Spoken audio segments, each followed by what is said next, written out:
It's been 8 years since Mass Effect 2 was released. In that time, the world has pretty much broken apart, perhaps to show that this game really was the peak of all things. Mass Effect 2 is still one of the most popular games of all time, and it is very possibly the best game ever. Its mix of edgy aesthetics with what is actually a pure tale on friendship set against the backdrop of very cool science fiction devices mean that it was always going to be a game that stood out. The deeper content of the game is what really makes it such a high quality experience for gamers.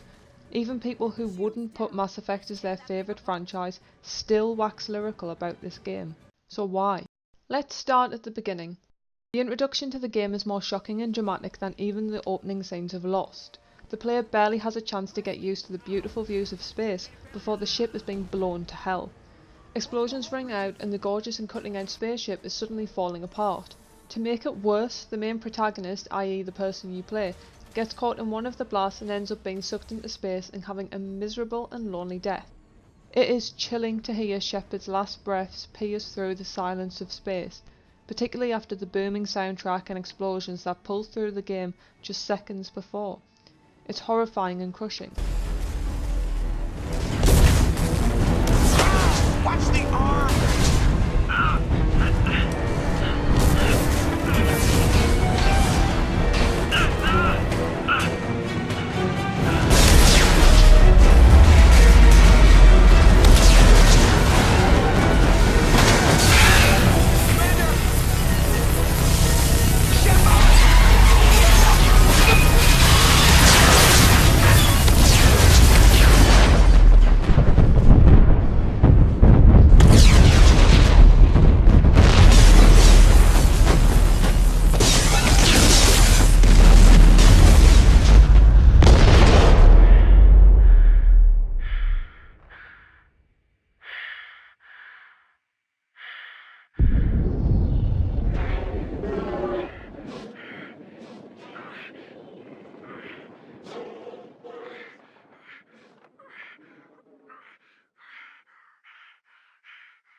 Yet this is how fans are introduced to the game.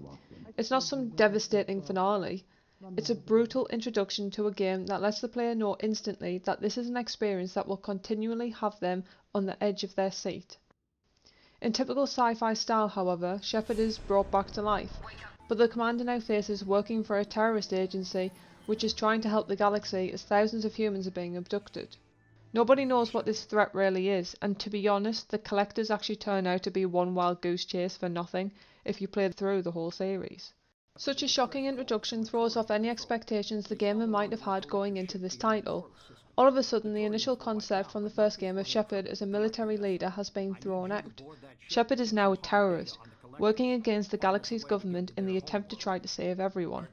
It's dark, it's gripping, it's also completely complex. One of the greatest things about Mass Effect 2 was how it really built upon what the first game produced, before, throwing it all out, or in some cases, literally blowing it up. The first game, though, was a bit like a Spielberg film. It was light, kind of universal in theory, with a cool concept, but ultimately quite rose-tinted in its outlook. Mass Effect 2 rips off those rose-tinted specs and smashes them under a Krogan's boot. All of the things we've come to learn about the galaxy are there, but there is that much more depth and diversity. The series goes from feeling like a kooky 80s space agent show to a really gripping tale where sometimes there are just no good answers. While there were hints that the galaxy isn't what children think of Disneyland, the first game is quite limited in its portrayals of inequality. Mass Effect is much more interested in chasing corrupt Spectre Saren. In 2, the focus on storyline takes a step back compared to building up the rest of the galaxy, and that helps provide much better balance. We don't just get to hang out and explore the Citadel, which is the core of galactic politics and the establishment. We also get to go to Ilium, Tuchanka and Omega to look around, and they are all incredibly different. The diversity of the planet is important because it helps make the audience feel as though they should actually care about the impending Reaper threat. Seeing the galaxy as it truly is lets us know just what we and Shepard are fighting for. The game also immerses itself in different elements of science fiction, which is made clear immediately. Each world, and sometimes the characters themselves, can bring different aesthetics and or concepts, such as cyberpunk, solarpunk, and even biopunk. The game is a cacophony of all of the best of sci-fi, and it is delivered in a way that instantly grips the audience. One mission, the player can be taken to a glorious garden world filled with adorable pie jacks and limited technology, to the grimy streets of Omega, where the only thing thriving is dance music. Or the player can go to the rich, corrupt and utterly snobbish vista that is Ilium. Not only does this help create a sense of wonder about such a fantastically diverse galaxy, but each setting adds greater depth. These aren't societies or landscapes just put in to look pretty. If we take Tuchanka, for instance, it's a planet that has been utterly destroyed by its own people due to nuclear warfare. It's desolate and dusty. Yet the Krogan there are still trying to cling to survival. They are trying to forge a life on their home planet, a planet the Council has abandoned after 2 Council races decided to sterilise the Krogan. Tuchanka is a place of brutal oppression, and you feel it. The Genophage plague is not a theory some old warlord is rambling about now. We actually see its impact on the galaxy, and we see how unfair and unequal it all is. Switch then to Omega, which provides one of the best cyberpunk venues in gaming. Too often the aesthetic of cyberpunk is used in games without fully understanding the genre. Cyberpunk does put high-tech against low-life, but it largely does this to show how oppression and inequality can flourish. In Omega, there are the glorious lights of a high-tech world, amazing tech and weapons people can buy, and yet also inescapable poverty and oppression. There is one elite doctor who has travelled to this grim planet taking care of hundreds of patients in his battered clinic, who are dying from a bioweapon, and the galaxy just shrugs and looks the other way. Looters take full advantage of the chaos. There are teenagers trying to sign up to gangs for a chance at a better life, only they're being used as cannon fodder for gang leaders who don't care about watching young adults get slaughtered. Omega is supposed to be under the control of Arya. I am Omega.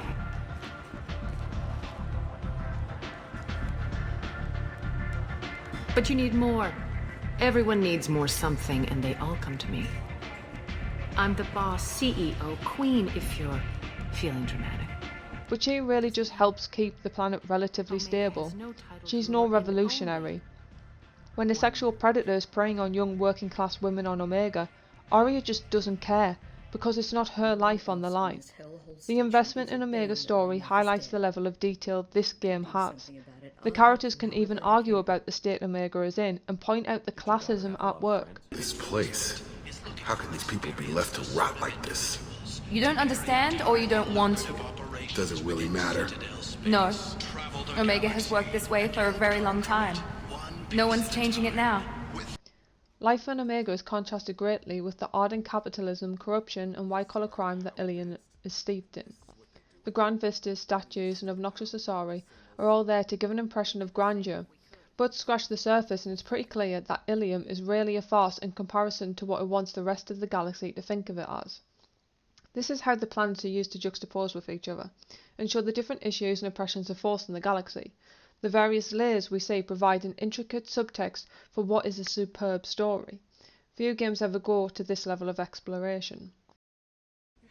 Ironically, it is arguably by abandoning the focus on the central plot that makes this game one of the greatest ever story experiences. The plot is really just an excuse to get to know some of the most incredible characters in gaming history. The collectors do pop up and there is an epic final mission, but really they are just a means to an end. The central story is almost entirely pointless. You could skip the second game and go straight to the third and the series would probably still make sense. But don't ever dream of doing that, because amazingly, and perhaps as a result of that, the second game is the best. The crew was full of women, which is refreshing for any game, especially as they're not written to tropes. That's Jack?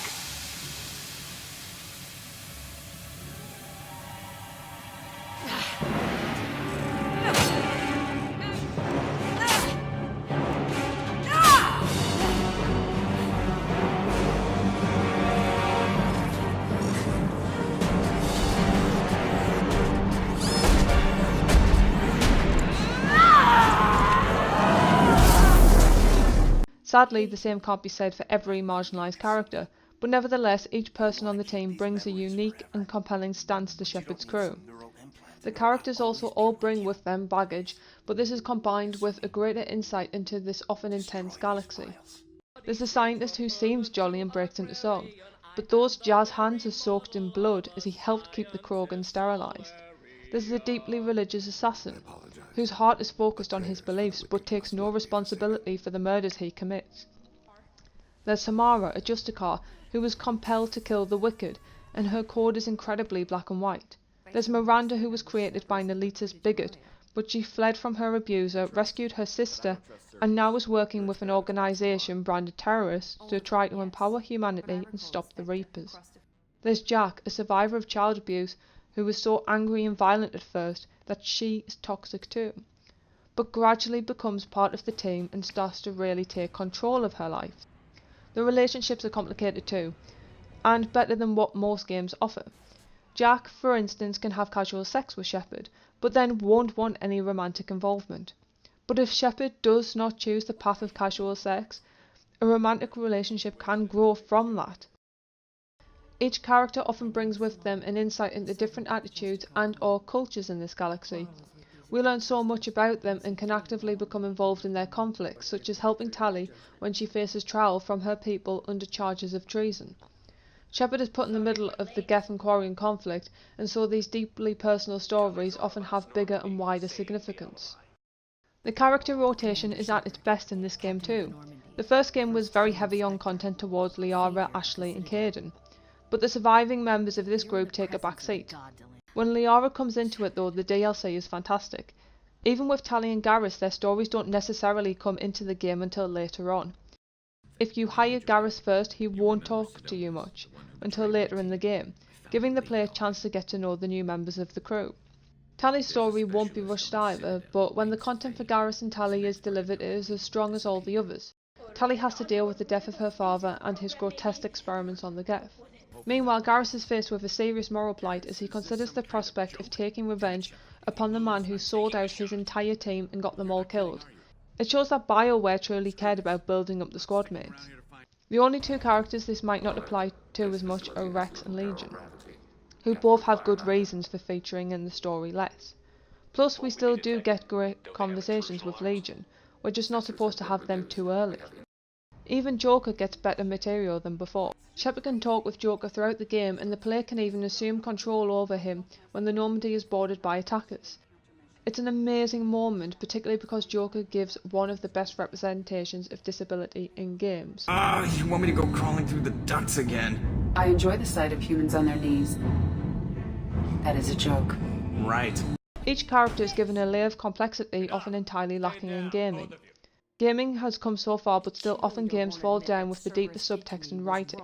This is not the case with Mass Effect 2, where each character can rival the very best from any other medium.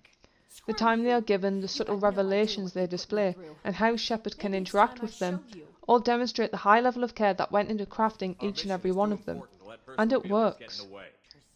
All of them go on a journey of self-empowerment, and sometimes it is brutal. Samara has to murder her daughter to stop Morinth from endlessly killing and brutalizing people. Do not call me that! I can't choose to stop being your daughter, Mother. You made your choice long ago.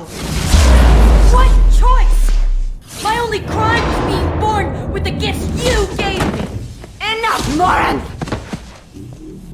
I am the genetic destiny of the Asari, but they are not ready to reveal this. So I must die. You are a disease to be purged. Nothing more. I'm as strong as she is. Let me join you. I am already sworn to help you, Shepard. Let us finish this.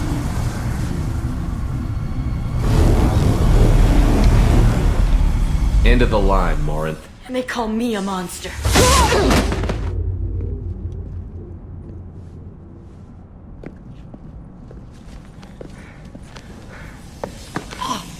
Find peace in the embrace of the goddess.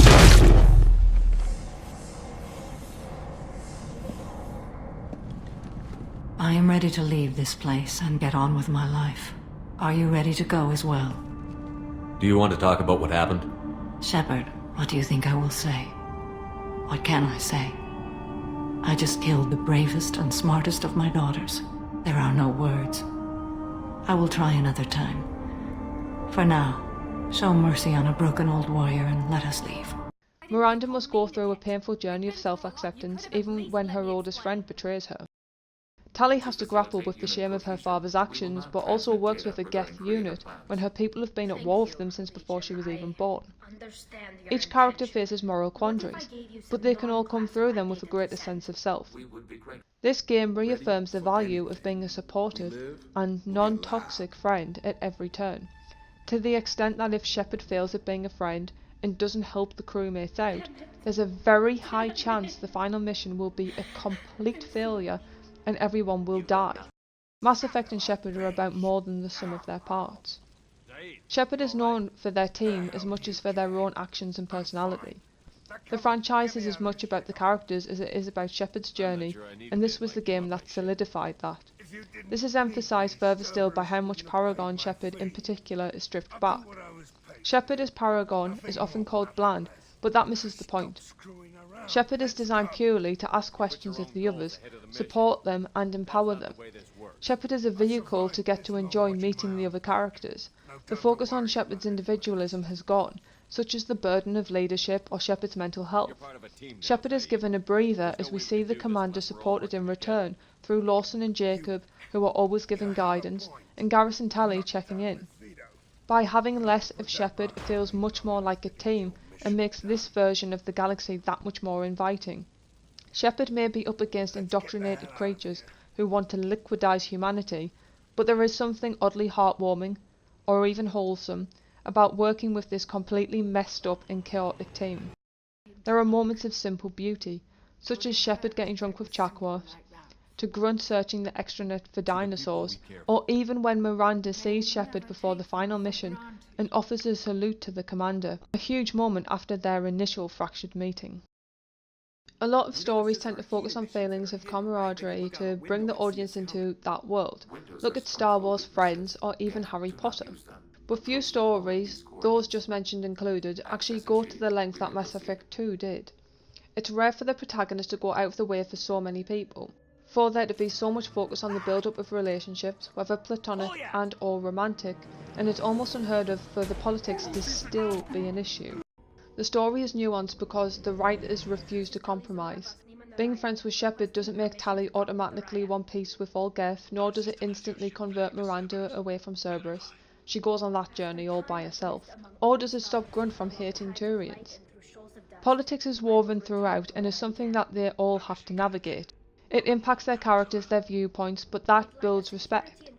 Shepard never erases who they are. The commander does not sweep them off their feet, and nor does friendship solve everything. They know they all have tough roads ahead of them, but they are choosing to walk those paths together. In contrast, do we ever see Harry address werewolf rights due to his friendship with Lupin? No, we do not.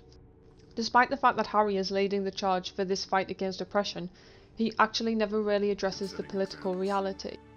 Sure, he wants everyone to just get on and be happy in life, but he never directly works for that or calls out oppression. Through Mass Effect, Shepard has no choice but to constantly address the fraught political landscapes and even confront friends over it. Shepard can, for instance, repeatedly condemn Morden's actions in upholding the Genophage. If you need this much soul-searching to get over it, maybe the Genophage was wrong. Had to be done. Rachni Wars, Krogan rebellions all pointed to Krogan aggression. So many simulations, effects of Krogan population increase, all pointed to war, extinction, genophage or genocide. Save Galaxy from Krogan. Save Krogan from Galaxy. You could have cured the Genophage instead. Brought hope to the Krogan. They'd have rejoiced. Assumes human reaction. Krogan stimulus response different. Harsh environment. Take chance to fight. Flee. Would have caused chaos in Tuchanka. Victor would have war economy. Bloodthirsty army. Galactic expansion, only logical outcome. More war. Genophage saved lives, war would have ended. So you're willing to sterilize a species based on the evidence of a few simulations? Yes. Millions of data points, years of arguments, countless scenarios, all noted Krogan fragmentation as dangerous, no unified culture to support repopulation. Would have been war, Turians and humans destroying Krogan utterly. Genophage was better. Saved lives. Look at the dead woman, Morden. It doesn't look like you saved her. No, it doesn't. Worked with available data. Only option. No other possible. Doesn't matter. They can stay friends and Morden can respect Shepard. Shepard can even convince Morden to keep data which could ultimately help cure the Krogan. This is a huge leap, but it's through having tough conversations that such important steps can happen. Mass Effect 2 is focused upon radical love. Their love and respect of each other doesn't just save their lives in this desperate fight, it helps them process what kind of galaxy they want to live in, and whether they can reconcile those visions with each other. It's constantly confrontational, and that is what makes it such a great narrative experience. The gameplay too is fun, although it could not be called spectacular. It's not really a game for endless physical exploration. You can fly around the galaxy and scan planets for resources, and there are a few planets to chill out on, but that's about it. There's not the inherent exploration features of games like Fallout or No Man's Sky. You won't get to set new bases or find any extra outposts or cities. That's because Mass Effect 2 is absolutely focused upon the people within this galaxy. Everything else is tailored to that, and everything else gets cut back. There's not the huge inventory of the first game. You don't get to drop on a planet and charge around in the Mako, and even the armor options are much more limited. You don't have to find gear, you just have to go to a store and buy it with credits. The levels themselves are also much tighter. The spaces tend to be more contained so that you are being streamlined through the game, and because so many of the levels are indoors, it has a much more restricted feel to it than, say, previous missions at Vermire or Ilos. In truth, the levels aren't that much different, but it is designed to feel that way. It's designed to feel more on top of Shepard, who thankfully can now run at a decent speed. It's more intensive and more accurately gives the impression of a rogue gang blasting its way through the galaxy than a military operation. The imperialism and general Boy Scouts feel of the Alliance has mercifully been dropped in this game too. Instead, we get the cutting-edge technology and general villainous vibes Cerberus offers, which is so much cooler. Plus, there's also tension laced underneath. Cerberus is viewed as evil to the rest of the galaxy, as rebel terrorists who want a bit of power. They're enemies at worst and a bit of a shadowy joke at best. There is a lot more to Cerberus though. While a lot of the members are xenophobic, and that's something Lawson at least is trying to put an end to, they don't make for easy comparisons with examples of the right-wing establishment. Humans in this galaxy aren't privileged in galactic politics, and in reality the xenophobic right are so often trying to maintain the status quo, which has ruled brutally over marginalised people. In this galaxy, humans lack power. Anti-human politicians can run on a platform of hatred quite openly, and there can even be violent attacks on the Citadel against humans. Cerberus aren't exactly a radical equality group, but they also aren't the extreme, for want of a better term, gammons that is often assumed. Yet, it ultimately sets up the game as a standalone, as Shepard explores a very difficult relationship with Cerberus, even if the player chooses to have Shepard agree with the elusive man. This helps set up the entire game. The player has to choose how Shepard navigates this tricky relationship, which will inevitably come to a head during the final mission. The complexities of Cerberus, how even if Shepard disagrees with Cerberus vehemently, the commander can still at times state that Cerberus isn't wrong because of the actions the galaxy takes against humans, provides the player with constant intrigue about how this relationship and Cerberus as an organisation will develop. It's unusual to get a protagonist in such an ever-changing situation. Normally environments help anchor us to a character, whether that is a completely ghastly environment or a harmonious one, but the backdrop around Shepard constantly asks the player to interrogate their own ideas about Cerberus, the galaxy, and even Shepard. That this game is such a breakaway from what came before means the player can really feel free to make the most of each interaction with members of Cerberus. There's no clear path as to what comes next, and that can feel liberating.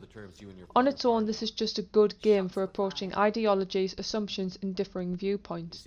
This is a game probably best summed up by how Shepard can visit Tamara, sit down on the floor, and just listen intently to her stories and opinions. Shepard, I wanted to check in. I am always happy to talk with you. I'm interested in hearing more about Asari Justicars.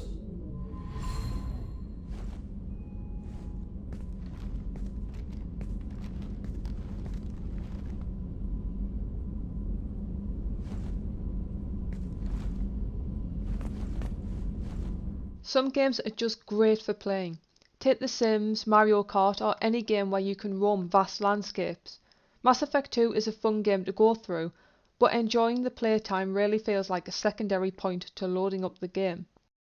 Mass Effect 2 is all about getting the player as engaged and involved as possible in the stories, and surrounding Shepard with compelling and fascinating characters. It's a galaxy we just want to be in. The missions and side quests are fun levels to get through the game, but the whole point is the story. This is one of the greatest character stories provided through the medium of gaming. A lot of elements do combine perfectly to help make the experience as rewarding as possible. The gameplay you can just crack on with, the different science fiction tributes and subgenres are woven together perfectly, and it has one of the best fitting soundtracks of any major product ever. But all of that is really just great packaging. At its heart, Mass Effect 2 is a beautiful exploration of friendship and alliances in a completely tormented and often bereft galaxy. This futuristic galaxy could have anything it wanted, but has completely failed, and is even sleepwalking to its own demise. Shepard determinedly fights against this side by side with people who are fantastic, often in their own terrifying ways. The cutscenes aren't ever something you want to skip, you play the game to get to them. There isn't a second of this game that you really want to miss because it's crammed full of superb content. Maybe it's nostalgia getting the best of me, but gaming right now feels lacking. I wish developers spent as much time giving us worlds and characters to care about than worlds to explore for the sake of having a look at a beautiful landscape. We can have both types of games. As it stands though, Mass Effect 2 isn't just one of the greatest games ever made, it's also one of the greatest tales ever created.